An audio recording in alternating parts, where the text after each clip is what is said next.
Peggy 18. Hey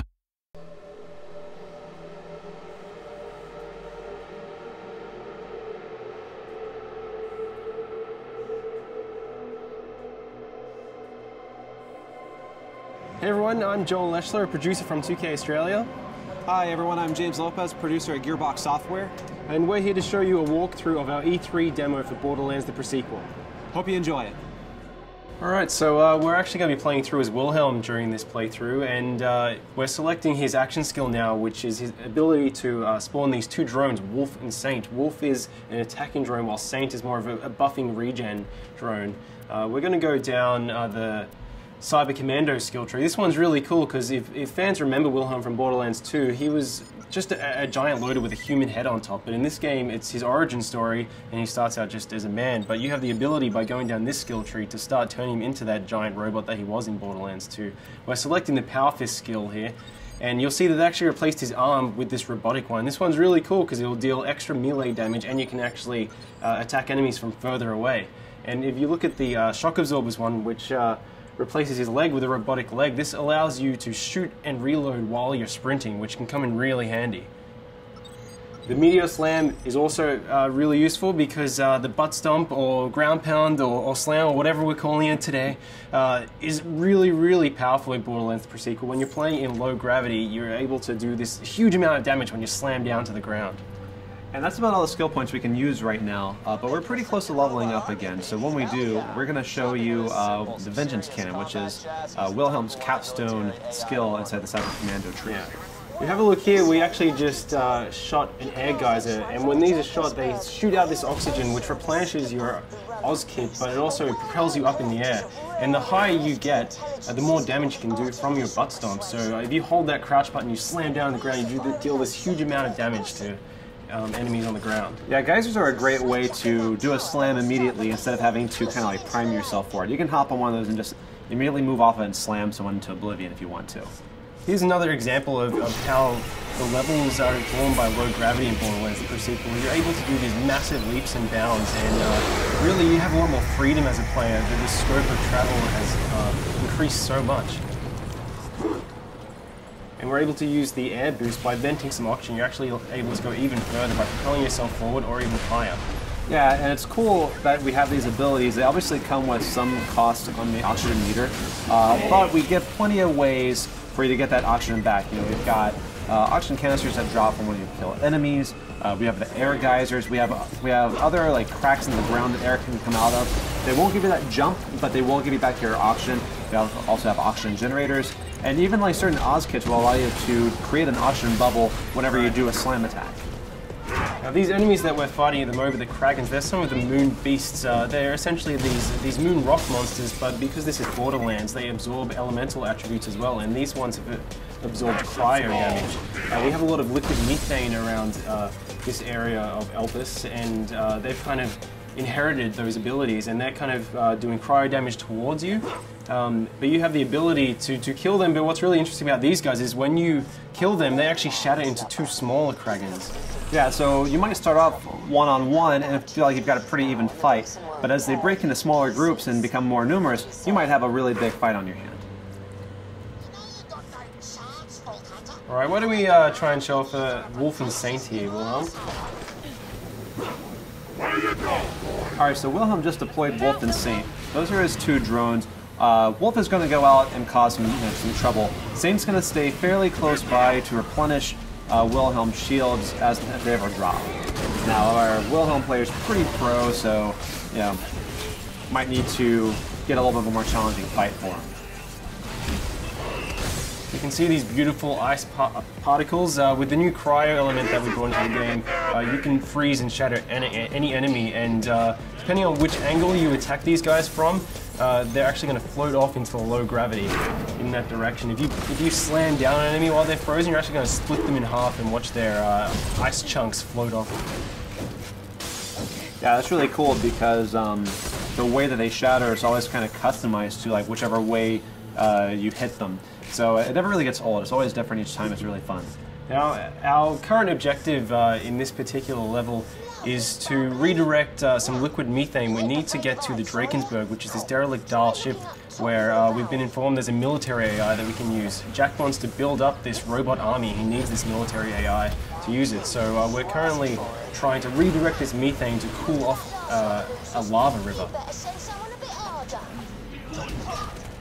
Now, we were just fighting the Kraken, but over here you can actually see that some of the scavs are actually riding them, which you know, you gotta watch out for because you have two enemies attacking you, and whenever you kill one of these Kraken riders, you might get a couple of little Kraken riders coming out of them. You see, Wilhelm was also using these jump pads. So along with the oxygen geysers, we have these Dahl jump pads which are placed throughout the levels, and some of these shoot you straight up into the air, and other ones kind of propel you really far forward.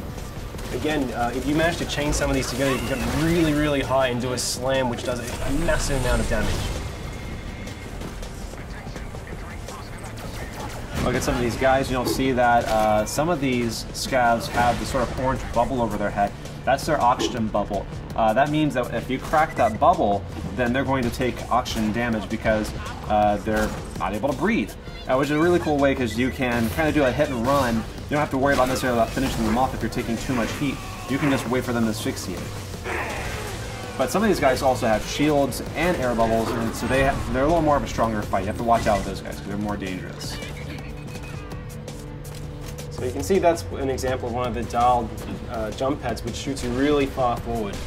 And here we have some of the Dahl jet fighters, and they're going to fly around and try and do a huge amount of damage to you. And Wilhelm is doing pretty well. Yeah, that was a spot-on hit. That was really good. Oh no, but you fell off the side. That's okay because we got plenty of jump pads. We have a lot more verticality in Borderlands now than we ever did before.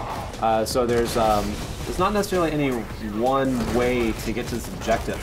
Really, all you have to do is just find either a jump pad or a way to jump from platform to platform. Yeah, something really great about the low oxygen, it allows you to traverse these maps really, really quickly. So because you can make these massive leaps and bounds and you have these jump pads, you're able to get from one end of the map very, very fast and really get an edge on the enemies.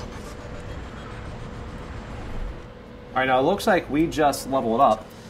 So we're going to go and put that skill point in Vengeance Cannon. That's really interesting because if you take a certain amount of damage, Wilhelm responds with the Vengeance Cannon and can do a great amount of damage within a pretty generous period of time. You have about 30 seconds of action on this. It can come in really, really powerful when you're under the pump. Yeah.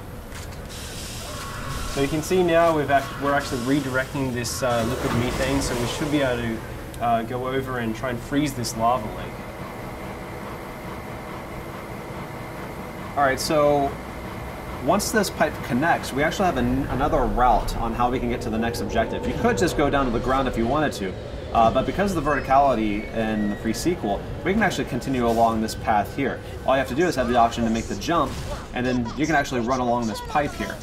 So there's plenty of ways to explore this map and get pretty much to anywhere you need to get. Yeah, it's really cool as well. Our level designers have built the map so, especially when you're playing co-op, you can have each player, they can approach each of these sites from different angles. So we could have taken that pipe all the way along while Athena went down via the ground and went over to the via the jump pad.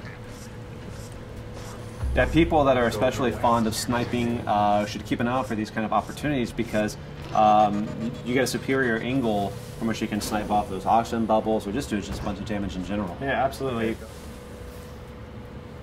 So we're going to continue along this way, and Athena's going to continue on the ground, and they're both getting that. She's going to jump across this chasm here, and we're going to get on to the next big fight. Yeah, we should be able to ambush these guys by taking them from two different angles. Once Wilhelm, finds a way to jump over this. There we go. All right, so in this area here, we've got some jetpack scavs. We also have some guys that are on foot. They actually see a scav that Athena just killed just flying off in the distance. And he'll go on like that for quite some time. Yeah, if he still has any life left in him, he's getting pretty beautiful from there. Oh, yeah. Awesome. Oh, no. Athena's down. Hey, Wilhelm, now why don't you go ahead and revive her using the oxygen? Yeah. So you kind of have these cool tactical decisions. You can revive your downed players faster with oxygen than if you just do it the normal way. But that obviously comes at a cost. But sometimes it's really good to get them in the fight faster. Beautiful. And you can see we have these jetpack scabs, so all of the enemies on Elpis can take advantage of the low gravity just as much as you can. So if you're getting protection behind cover, they can actually jump over and stomp on you and invalidate your cover just like you can them. We really wanted this gravity system to go throughout every single feature in the game. We just did a pretty awesome butt stomp there. Yeah, that was solid.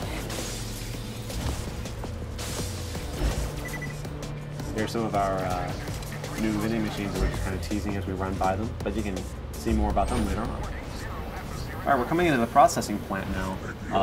This is actually where you just directed the liquid methane to, and it's really important that you do this because we're going to use it to freeze a lava river so we can form a natural bridge we can cross over to the Drakensberg, which is in the next map. Now this has a lot of enemies in it. Definitely a good time to bring out Wolfensteins. Yeah, try and use those jump pads to get a height advantage of the players as well. If you stomp down. He just shocked that scav when he did that ground pound because of his the Oz kit that he has. It's really cool because each Oz kit can have a variety of features on it. Some of them will do your basic oxygen extension, but some also add elemental attacks. Some will create oxygen bubbles whenever you do a slam. There's a lot of layers to them because it's really important to us that our gear be relevant and offer some really cool stuff. Obviously, these sort of varieties are really important to us. Whenever we added the ice elemental, this also is represented across all gear items. So you've got it in shield, you've got it in grenade launch, you've got it in guns, and we also have lasers. Lasers support all the elementals, so we've added even more bazillions of gear. Yeah, you can see right here we have an ice laser. So we're able to shoot this beam, this kind of freeze ray, and then we can butt stomp and hopefully shatter this guy. Getting close. Nearly. Uh-oh. And the higher you get, the more damage you're going to do.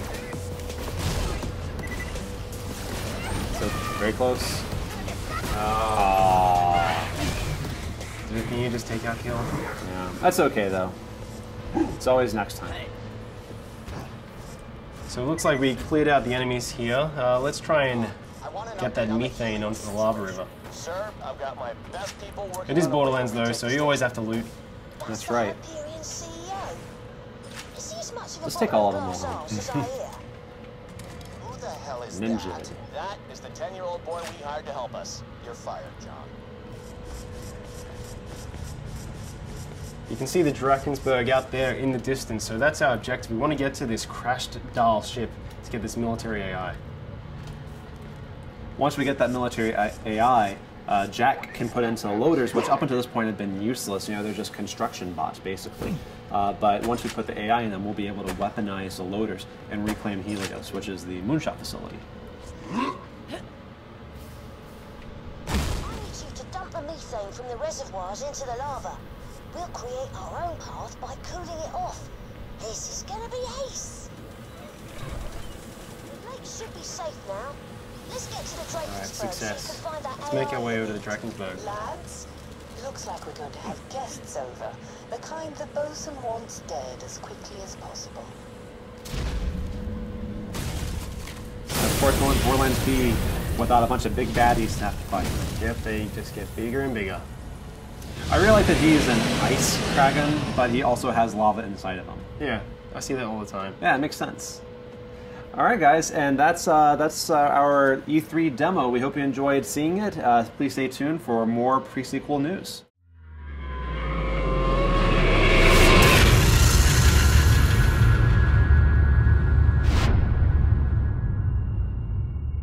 You coming?